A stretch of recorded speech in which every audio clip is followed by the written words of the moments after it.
आज भारतीय जनता पक्षाचं या रायगड जिल्ह्याचं शीर्ष नेतृत्व सन्माननीय लोकनेते रामशेठ ठाकूर साहेब, माननीय जयंत म्हात्रे साहेब, या पनवेल विधानसभेचे आमदार माननीय प्रशांत ठाकूर साहेब, उरण विधानसभेचे आमदार महेश बालदी साहेब व आमच्या युवकांचं प्रेरणास्थान सन्माननीय प्रीतमदादा म्हात्रे साहेब यांच्या सर्वांच्या आशीर्वादानं या आज वावेघर जिल्हा परिषद गटासाठी सौ अनन्या अविनाश गाताडे यांनी आपला उमेदवारी अर्ज दाखल केलाय। तसेच त्यांच्या समवेत कोंजे पंचायत समिती गणातून सौ अस्मिता अनंत पाटील यांनी आपला उमेदवारी अर्ज दाखल केलाय व वावेघर जिल्हा परिषद गणासाठी वावेघर पंचायत समिती गणातून राजू गणा पाटील हे मागच्या वेळीचे आपले जिल्हा परिषदेचे स्टँडिंग उमेदवार होते, त्यांनी स्वतः आपला इथे उमेदवारी अर्ज दाखल केलाय। औद्योगिक आणि ग्रामीण भागामधला असलेला हा पंचायत समिती जिल्हा परिषदेचा वार्ड आहे, कुठल्या आव्हानांना आपण सामोरे घेऊन जात आहात, कुठले प्रश्न घेऊन जनतेच्या समोर जाणार आहात? सर्वांनाच ठाऊक आहे की रसायनी परिसर म्हटला की एकच प्रश्न यायचा सर्वांसमोर की कोण सावळा रस्ता। कारण का रसायनी परिसरामध्ये जे औद्योगिकरण झपाट्याने होतंय, मग HPCL असेल, BPCL असेल, ॲडिशनल पातळगंगा MIDC असेल, पण इकडे जाण्यासाठी जो रस्ता होता तो अतिशय दयनीय अवस्थेत होता।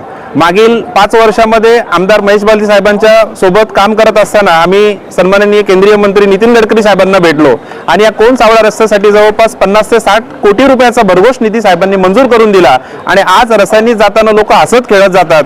म्हणजे याच्या आधी कधी कधी आमची चेष्टा व्हायची की रस्त्याला जायचं म्हणजे होळीतून प्रवास केल्यासारखं वाटायचं, पण आज लोक आनंदाने प्रवास करतायत आणि हेच खरं विकासाचं काम भारतीय जनता पक्षाच्या माध्यमातून होतंय, याचा आम्हाला सार्थ अभिमान आहे।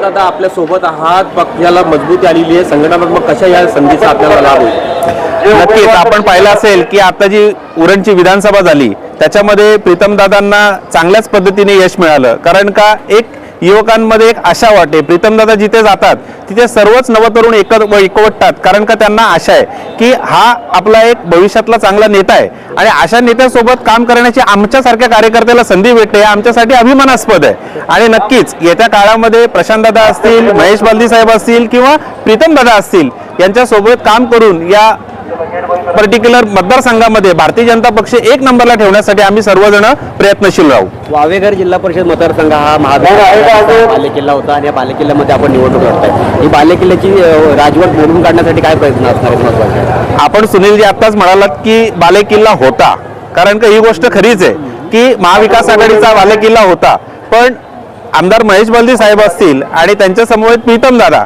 ही आता हे डबल इंजिन आमच्या मतदारसंघामध्ये कामाला लागलंय आणि नक्कीच या दोघांच्या मार्गदर्शनाखाली आम्ही चांगल्या पद्धतीने काम करू आणि या वावेघर जिल्हा परिषदेवरती या भारतीय जनता पक्षाचा झेंडा फडकल्याशिवाय आम्ही कार्यकर्ते शांत बसणार नाही, असा मला सार्थ विश्वास आहे।